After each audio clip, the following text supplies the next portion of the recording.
Everyone, नमस्कार। कैसे हैं आप सब? मैं सूरज साहू स्वागत करता हूं आप सभी का संकल्प स्टडी सर्कल के यूट्यूब प्लेटफॉर्म पे। चलिए, तो जिस तरीके से हमने मॉडर्न हिस्ट्री की सीरीज शुरू की थी, लास्ट क्लास में हमने उदारवादी चरण के बारे में कंप्लीट किया था और ये सारे क्वेश्चंस, उसके जो एमसीक्यूज प्रीवियस ईयर क्वेश्चंस हमने सॉल्व किए थे और यह देखा था कि किस तरीके से उदारवादी चरण का या इंडियन नेशनल कांग्रेस का गठन हुआ। ठीक है, उसी कहानी को, उसी सीक्वेंस को आगे बढ़ाएंगे। देखो, हुआ क्या, उदारवादी चरण किस लिए बोला जाता है कि भाई जब से कांग्रेस बनी 1885 से, जब से कांग्रेस बनती है उसी के बाद से हमें देखने को मिलता है कौन सा चरण चल रहा है, आपका उदारवादी चरण चल रहा है। अब कब तक चल रहा है? तो 1905 तक उदारवादी चरण चला है। उदारवादी चरण मतलब मॉडरेट लीडर्स का फेज चल रहा था, मॉडरेट फेज बोला जा रहा था। इस समय कांग्रेस पर भारत में जो दबदबा था वो किसका था? मॉडरेट फेज का था, उदारवादी चरण के नेताओं का था। अब बात आती है कि ऐसी क्या घटनाएं हुई, ऐसी क्या चीज हुई कि ये तख्ता पलट हो गया। तख्ता पलट इन द सेंस कि भाई मॉडरेट फेज से एक्सट्रीमिस्ट फेज आ गया, उदारवादी से उग्रवादी चरण के नेता बहुत ज्यादा फेमस हो गए, लोगों में लोकप्रिय हो गए। तो ऐसी क्या घटनाएं हुई थी? बेसिकली 1885 से लेके 1905 तक तो लोग किस पे बिलीव कर रहे थे? उदारवादी नेताओं पे बिलीव कर रहे थे, उनकी नीतियों को मान रहे थे। उनकी नीति अगर आप लोगों को याद हो तो पीपीपी मॉडल के बारे में हमने देखा था, प्रेयर, पिटीशन, प्रोटेस्ट, इस तरीके की चीजें, प्रार्थनाएं करा करते थे। मॉडरेट लीडर कहीं ना कहीं बिलीव करते थे कि आज नहीं तो कल ब्रिटिशर्स इंडिया का भला सोचेंगे। लेकिन 1905 में एक ऐसी घटना देखने को मिलती है जहां लोगों को यकीन हो गया कि भैया ये ब्रिटिशर्स तो हमारे लिए कोई भला नहीं करने वाले, और लोगों का मॉडरेट की नीतियों से विश्वास उठ गया। गरमपंथी, नरमपंथी वाली चीजें इसीलिए फेमस हो गई कि भाई गरमपंथी वाले लोग आगे उभर कर आ गए और नरमपंथी वाले लोग पीछे रह गए। क्यों पीछे रह गए? क्योंकि उनकी नीतियों का कोई असर देखने को नहीं मिला। और बंगाल का विभाजन जो चीज 1905 में हुई, उसके कारण लोगों ने अब किसको सपोर्ट करना शुरू कर दिया? गरमपंथी को, यानी कि उग्रवादी नेताओं को सपोर्ट करना शुरू कर दिया। चलो देखेंगे, ये तो एक कारण मैंने बताया, और भी बहुत सारे कारण थे। देखो, चरण कब से शुरू होता है? 1905 से ये फेज शुरू होता है और कब तक चलेगा भाई? जब तक गांधीयन युग, गांधीयन फेज ना शुरू हो जाए, मतलब 1919 तक हमें ये सारा फेज देखने को मिलेगा। भारतीय राष्ट्रीय आंदोलन में उदारवादियों द्वारा किए जा रहे प्रार्थना, प्रतिवेदन और लंदन यात्रा से जब कुछ ठोस हासिल नहीं हुआ, मतलब प्रेयर, पिटीशन और प्रोटेस्ट, इन सारी चीजों से जब कुछ ठोस हासिल नहीं हुआ, तब भारतीय जनमानस के अंदर क्या उत्पन्न हो गया? असंतोष उत्पन्न हो गया। भारतीय जनमानस के बढ़ते इस असंतोष ने गरमपंथी विचारधारा को जन्म दिया। एक्चुअल में लोग तो पहले ही थे गरमपंथी विचारधारा वाले, लेकिन अभी तक बिलीव कर रहे थे कि चलो मॉडरेट की नीतियों से अंग्रेज हमारी बात मानेंगे। लेकिन मॉडरेट्स की नीतियों से अंग्रेजों ने हमारी बात नहीं मानी और यहां से चरण शुरू होता है किसका? उग्रवादी नेताओं का, गरमपंथी नेताओं का। ठीक है, 19वीं शताब्दी के अंत में उदारवादी राजनीति की आलोचना होने लगी थी। इसी के साथ साथ राजनीति में उग्रवादी चरण का उद्भव हुआ। उग्र नेताओं का मानना थी कि कांग्रेस आवेदन निवेदन की नीति से कुछ भी हासिल नहीं होने वाला, मतलब अब प्रेयर, पिटीशन, प्रोटेस्ट करके कुछ हासिल नहीं होगा। हमें अपनी चीज, अपने हक के बारे में चाहिए कुछ अगर, तो हमें खुद लड़ना पड़ेगा। सीधी उंगली से घी नहीं निकल रहा तो उंगली को टेढ़ी करना पड़ेगा। नरमपंथियों की विधि क्या हुआ करती थी? प्रेयर, पिटीशन और प्रोटेस्ट, वही चीज लिखी गई है। उग्रवादी चरण गरमपंथी विचारधारा क्यों कहा गया? क्योंकि भाई देखो, उदारवादी प्रेयर करते थे, पिटीशन करते थे, सर प्लीज हमारा ये काम करा दो, ये एप्लीकेशन है, ये वाले एप्लीकेशन फॉरवर्ड करा दो, एक आध नीति भारत में ला दो, लेकिन ये ऐसा नहीं करते थे। ठीक है, उग्रवादी नेताओं को उदारवादी नेताओं की तरह शांतिपूर्ण तरीके, प्रार्थना, याचिका में विश्वास नहीं था। उनका कहना था कि हम अपनी मांगों को शांतिपूर्ण तरीके से रखेंगे और अगर सरकार नहीं मानेगी तो हम सक्रिय आंदोलन भी करेंगे, हम प्रोटेस्ट करेंगे, लेकिन ऐसे आपके जैसे नहीं, हम आंदोलन करेंगे, हम नॉन कॉर्पोरेशन मूवमेंट वगैरह ऐसी चीजें हम करने पर विचार करेंगे।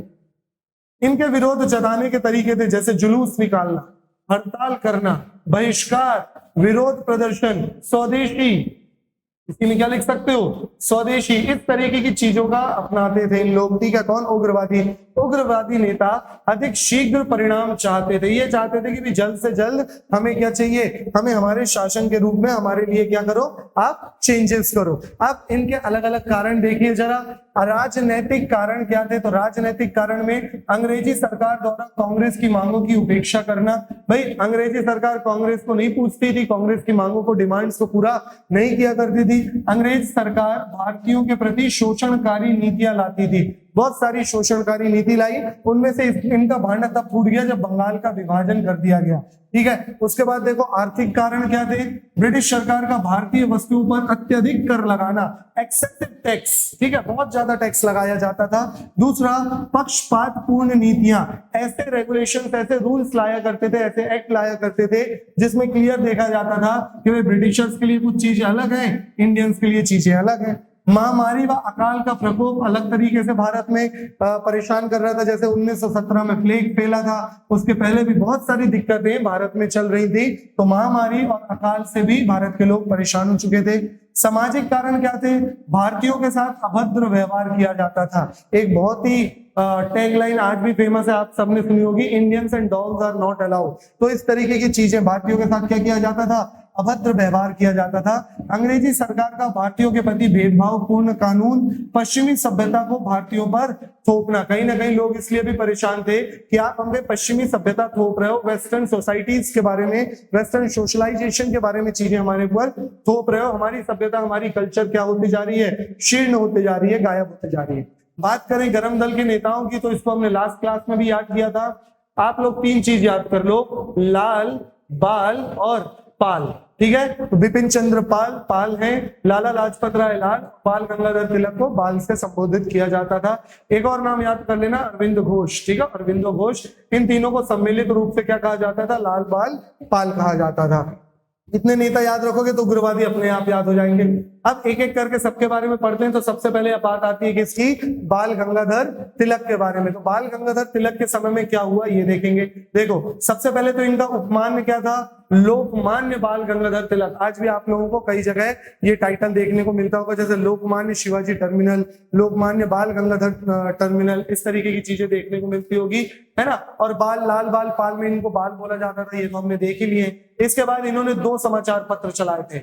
मराठी भाषा में इन्होंने केसरी नामक समाचार पत्र चलाया था और अंग्रेजी भाषा में इन्होंने मराठा नामक समाचार पत्र चलाया था, का शुभारंभ किया था। यही मतलब बाल गंगाधर तिलक ही वो व्यक्ति थे जिन्होंने भाई मतलब लोगों को इकट्ठा करने के लिए क्या शुरू किया? 1893 में गणपति महोत्सव। ठीक है, और 1895 में शिवाजी महोत्सव का प्रारंभ किया था। किसने? बाल गंगाधर तिलक ने। ऐसा क्यों किया गया? इन महोत्सव के थ्रू लोग, जनता जो है वो किसी तरीके से एक साथ आए, जुड़े और हम उनको ये समझा पाए कि हमारा मुद्दा क्या है। सामाजिक मुद्दा है, आर्थिक मुद्दा है, राजनीतिक मुद्दा है, ब्रिटिशर्स की नीतियां किस तरीके से हमारे लिए शोषणकारियां हैं या नुकसानदायक है। इन्होंने the architect home of Vedas और गीता रहस्य नामक पुस्तकों का लेखन किया है। कई exams, one day exams, hostel warden वगैरह में ये सारी चीजें ऑलरेडी पूछी गई हैं। बाल गंगाधर तिलक ने कहा है, स्वराज्य मेरा जन्म सिद्ध अधिकार है और मैं इसे लेकर रहूंगा। ये स्लोगन भी कई एग्जाम्स में पूछा गया, लेकिन अब बहुत बेसिक हो गया है, अब पूछता नहीं है, लेकिन फिर भी हमें पता होना चाहिए कि स्वराज मेरा जन्म सिद्ध अधिकार है और मैं इसे लेकर रहूंगा। ये किसने बोला है? तो भाई बाल गंगाधर तिलक ने बोला है। आगे देखेंगे किसके बारे में? लाला लाजपत राय में। ठीक है, इन्हें पंजाब केसरी, देखो पंजाब केसरी और शेरे पंजाब भी कहा जाता था। क्या कहा जाता था? पंजाब केसरी और शेरे पंजाब। पंजाब में इनका जन्म हुआ था, पंजाब के थे। यही कौन थे? आपके भगत सिंह के अंकल थे, चाचा हुआ करते थे। कौन? लाला लाजपत राय। इन्होंने लाहौर से एक साप्ताहिक समाचार पत्र पीपल्स शुरू किया था। क्या शुरू किया था? पीपल्स निकाला था, एक समाचार साप्ताहिक समाचार पत्र हुआ करता था। इन्होंने लाहौर से पंजाबी नामक एक समाचार पत्र भी शुरू किया था। याद रखना, केसरी शुरू किसने किया था? तो बाल गंगाधर तिलक। मराठा किसने शुरू किया था? बाल गंगाधर तिलक। पंजाबी और कौन सा? पंजाबी नामक समाचार पत्र और पीपल नामक समाचार पत्र किसने शुरू किया था? लाला लाजपत राय। इन्होंने निम्नलिखित प्रकाशित पुस्तकें भी लिखी, जैसे कि unhappy India, the political future of India, England's डेब्ट टू इंडिया। ये 3 बहुत इंपॉर्टेंट किताबें, आने वाले एग्जाम्स में आप लोगों को ये किताबें जरूर देखने को मिलेंगी। Unhappy India, the political future of India और इंग्लैंड्स डेब्ट टू इंडिया। आगे देखो, सन 1928 में इन्होंने साइमन कमीशन के विरुद्ध में, अभी आप लोगों ने साइमन कमीशन की कहानी नहीं सुनी, बस अभी हम लाला लाजपत राय के बारे में जान रहे हैं। साइमन कमीशन जब भारत आया था तो इन्होंने साइमन गो बैक के नारे लगाए और विरोध कर रहे थे तभी लाठी चार्ज हुआ और लाठी चार्ज के दौरान ये बहुत बुरी तरीके घायल हो गए, सर में एक लाठी लग गई जिसके कारण इनकी क्या हो चुकी हो, इनकी मृत्यु हो जाती है। उसी चोट लगने के कारण इनकी क्या हो जाती है, मृत्यु हो जाती है। ठीक है, अंततः 17 नवंबर 1928 में इनकी महान आत्मा को पार्थिव देह त्याग दी। ठीक है, चलो आगे देखेंगे किसके बारे में, बिपिन चंद्र पाल के बारे में। लाल बाल पाल के नाम से ये तीन बहुत फेमस है। इनका जन्म हबीबगंज 7 नवंबर 1858 में हुआ था। बिपिन चंद्रपाल पेशे से पत्रकार थे और स्वराज्य और स्वदेशी वस्तुओं के लिए भारतीयों के प्रयासों का एकजुट करने के लिए हमेशा अपने कलम का सहारा लेते थे। बहुत ही बेहतरीन राइटर थे। बिपिन चंद्रपाल ने न्यू इंडिया साप्ताहिक शुरू किया और एनी बेसेंट ने न्यू इंडिया दैनिक शुरू किया। यहाँ पर अक्सर कंफ्यूजन आता है बच्चों को और लोग अक्सर गलत कर देते हैं कि भाई क्वेश्चन क्या आएगा, न्यू इंडिया नामक साप्ताहिक पत्र या न्यू इंडिया नामक दैनिक पत्र किसने शुरू किया था। तो आप लोग न्यू इंडिया में एनी बेसेंट भी है और न्यू इंडिया में बिपिन चंद्रपाल भी है। याद कैसे रखोगे, साप्ताहिक और दैनिक में। न्यू इंडिया नामक साप्ताहिक पत्र किसने शुरू किया गया था, बिपिन चंद्र पाल द्वारा शुरू किया गया था। और वहीं बात करें न्यू इंडिया नामक दैनिक पत्र, दैनिक समाचार पत्र मतलब रोज आने वाला पत्र किसने शुरू किया था, एनी बेसेंट ने शुरू किया था। एनी बेसेंट की कहानी भी आप लोग आगे देखोगे। ठीक है, तो यहाँ पे क्वेश्चन बनते हैं न्यू इंडिया का, आप लोग ध्यान रखना। लास्ट नाम देखने को मिलता है अरविंदो घोष। देखो अरविंद घोष श्री अरविंदो के नाम से भी जाना जाते थे। जन्म कहाँ हुआ था, कलकत्ता में हुआ था। डेट याद रखने की आपको जरूरत नहीं है।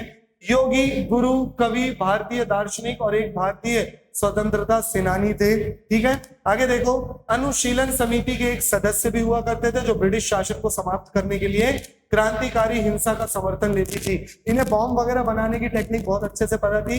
अरविंदो को गिरफ्तार कर लिया गया था 1960 के बाद, जब 1960 में सूरत स्प्लिट अभी देखोगे, इनको गिरफ्तार कर लिया जाता है और 1908 में अलीपुर बम कांड में उन पर मुकदमा चलाया जाता है और जेल में बंद कर दिया जाता है। इतना प्रताड़ित, इतना टॉर्चर किया जाता है कि उसके बाद ये क्या करते हैं, संन्यास ले लेते हैं, है ना, और अरविंदो आश्रम की स्थापना करते हैं। देखो अंततः उन्हें मुक्त कर दिया गया, जिसके बाद उन्होंने सक्रिय राजनीति से संन्यास ले लिया और आध्यात्मिक पथ को चुनने के लिए पौंडीचेरी चले गए। पौंडीचेरी में उन्होंने 1926 में कौन से आश्रम की स्थापना की, अरविंदो आश्रम की स्थापना की। इनके कुछ साहित्यिक कार्य हैं, क्या क्या याद रखोगे, द लाइफ डिवाइन। ठीक है, इंग्लिश में लिख लो इसको, the life divine, the life divine, the synthesis of yoga, the synthesis of yoga. और एक बहुत फेमस किताब जो कई बार एग्जाम में पूछा गया है, सावित्री। सावित्री के रचयिता कौन है, तो भाई नाम आना चाहिए अरविंदो घोष का। क्या यहाँ तक के चीजें क्लियर हैं? ठीक है, अभी तो हम उग्रवादी नेताओं के बारे में पढ़ रहे हैं। जब डिटेल में इनके बारे में मतलब हम 1885 से लेके 1947 तक की पूरी कहानी देखेंगे तो ये कहानी सारी की सारी लिंक होगी। अभी हम एक ओवरव्यू देख रहे हैं ये सारी चीजें। ठीक है, चलो अब बात करते हैं कि भाई रीजन क्या था। तो सबसे महत्वपूर्ण रीजन था क्या, बंगाल विभाजन। देखो उदारवादी लोग अपनी तरफ से काम कर ही रहे थे, लेकिन सारे बुद्धिजीवी कहां से निकल रहे थे, बंगाल से निकल रहे थे। तो ब्रिटिशर्स ने बुद्धि लगाई और बोला कि भाई देखो ज्यादा से ज्यादा बुद्धिजीवी कहां से निकल रहे हैं, बंगाल से निकल रहे हैं, तो क्यों ना हम इस बंगाल का क्या कर दें, विभाजन कर दें, अलग अलग कर दें। यही चीज देखने को मिली, ब्रिटिशर्स ने बंगाल का क्या कर दिया, विभाजन कर दिया। और उसका बहाना क्या दिया कि बंगाल का विभाजन क्यों किया जा रहा है, तो बंगाल विभाजन का उन्होंने एक्सक्यूज दिया, बहाना दिया कि बंगाल क्षेत्र में बहुत बड़ा है और इसका एडमिनिस्ट्रेशन, प्रशासन अच्छे से नहीं हो पा रहा है, तो सुचारू रूप से प्रशासन चलाने के लिए हम बंगाल का क्या कर रहे हैं, आधे आधे पे बांट रहे हैं, ईस्ट बंगाल और वेस्ट बंगाल। इस तरीके से बंगाल को विभाजित किया गया। ये तो बहाना था, वास्तविकता क्या थी कि बहुत सारे बुद्धिजीवी, बहुत सारे आपके थिंकर्स निकल रहे थे, कहां से, बंगाल से। और बंगाल के लोगों को आपस में भिड़ा के फूट डालो राज करो वाला सिंपल सा रूल था। आपस में इनको भिड़ जाए, लोग आपस में भिड़ते रहे, लड़ते रहे और कोई हमसे डेवलपमेंट की बात ना करे, कोई एजुकेशन की बात ना करे। इसलिए बंगाल का विभाजन किया गया था। इस समय वायसराय कौन थे, लॉर्ड कर्जन। ठीक है ना, बंगाल विभाजन के समय वायसराय कौन थे, तो लॉर्ड कर्जन था। ठीक है ना, लॉर्ड कर्जन बंगाल के क्या हुआ करते थे, वायसराय कौन हुआ करते थे, लॉर्ड कर्जन। पहला क्वेश्चन यही समझ जाता है कि भाई लॉर्ड वायसराय कौन थे बंगाल के विभाजन के समय, लॉर्ड कर्जन। फटाफट आप लोग कमेंट सेक्शन में क्वेश्चन का आंसर दो। 1885 में जब इंडियन नेशनल कांग्रेस का गठन हुआ तब वायसराय कौन थे? ठीक है ना। 1885 में आप लोग इसका आंसर दोगे अभी कमेंट सेक्शन में। जब कांग्रेस का गठन हुआ तब वायसराय कौन हुआ करते थे? इस चीज का आंसर फटाफट लिखो आप लोग। पहले लास्ट क्लास में मैंने आप लोगों को बताया है। ठीक है, चलो आगे देखो। ब्रिटिश सरकार का कहना था कि बंगाल सूबा बहुत बड़ा है, इस कारण प्रशासकीय सुविधा के लिए क्या किया जा रहा है? विभाजन किया जा रहा है। वास्तविकता में कर्जन द्वारा बंगाल विभाजन का निर्णय भारतीय राष्ट्रवाद, जो नेशनलिज्म की भावना जग रही थी, उसको कुचलने का था। एक मुस्लिम बहुत प्रांत का सृजन करने के उद्देश्य से ही भारत के बंगाल को दो भागों में बांट दिया गया। एक भाग कर दिया गया ईस्ट बंगाल जहां मुस्लिम मेजोरिटी थी, और एक भाग कर दिया वेस्ट बंगाल जहां हिंदू मेजोरिटी थी। बंटवारा कर दो, हिंदू मुस्लिम आपस में लड़ते रहे, कोई सरकार से ये ना पूछे कि डेवलपमेंट हो रहा है कि नहीं, एजुकेशन क्या हो रही है, जॉब क्या निकल रही है, इन सब चीजों के बारे में ना पूछे। यही नीति अपनाई थी किसने? ब्रिटिशर्स ने। ठीक है, ये देखो, यह अंग्रेजों की फूट डालो और राज करो वाली नीति का ही एक उदाहरण है, यही एक अंग है। कुछ प्रमुख डेट्स देखने को मिलती हैं आप लोगों को। देखो 3 दिसंबर 1903 को ही क्या किया था? विभाजन का प्रस्ताव ब्रिटिश संसद में रखा गया था। फाइनली 19 जुलाई 1905 को जनता के सामने प्रस्ताव रखा गया। प्रस्ताव रखा गया मतलब यह अनाउंस कर दिया गया कि भैया आने वाले समय में हम बंगाल का क्या कर देंगे? विभाजन कर देंगे। इसी दौरान से क्या शुरू हो गए थे? भारत में प्रोटेस्ट शुरू हो गए थे। 20 जुलाई 1905 को समाचार पत्रों में विभाजन की घोषणा प्रकाशित कर दी गई। 7 अगस्त 1905 इसका विरोध और ज्यादा प्रारंभ हो गया। स्वदेशी बहिष्कार आंदोलन शुरू हो गए, लेकिन उससे कोई फर्क नहीं पड़ा। फाइनल डेट 16 अक्टूबर 1905 को बंगाल का क्या हो गया? विभाजन हो गया। ये सारी डेट्स आप लोगों को याद रखनी है, जिसमें से ये 3 नीचे वाली इंपॉर्टेंट है। फाइनल विभाजन कब देखने को मिलता है? 16 अक्टूबर 1905। और उन्होंने घोषणा कब कर दी है? 19 जुलाई 1905 को जनता के सामने प्रस्ताव मतलब घोषणा कर दी गई है। फिर उसके बाद समाचार पत्र में छाप दिए, विरोध शुरू हो गया, फाइनली बंगाल का विभाजन। ये देखो, ये रहा आपका बंगाल का विभाजन।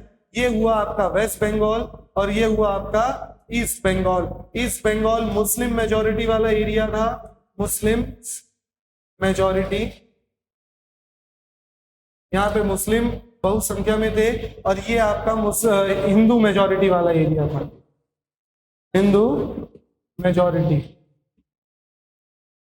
जब हम मेन लाइन की कहानी पढ़ेंगे तो बंगाल विभाजन के बारे में एक डिटेल्ड कहानी सुनाऊंगा आप लोगों को कि इस विभाजन से भी लोगों को कुछ फर्क नहीं पड़ा। लोगों ने एक दूसरे के हाथों में राखी बांधी और भाई अमार सोनार बंगला गाया गया, जो आज बांग्लादेश का नेशनल एंथम भी है, नेशनल सॉन्ग भी है। ठीक है, तो ये सारी चीजें हुई। लोगों पर इस विभाजन का कोई फर्क नहीं देखने को मिलता है, लेकिन कुछ लोगों के अंदर ये चीजें बढ़ गई थी। अब वो क्या बढ़ गई थी, किस तरीके से बढ़ गई थी, अभी आगे देखेंगे। चलो, तो ये थी एक पार्ट की कहानी। अगले पार्ट की कहानी हम नेक्स्ट वीडियो में देखेंगे।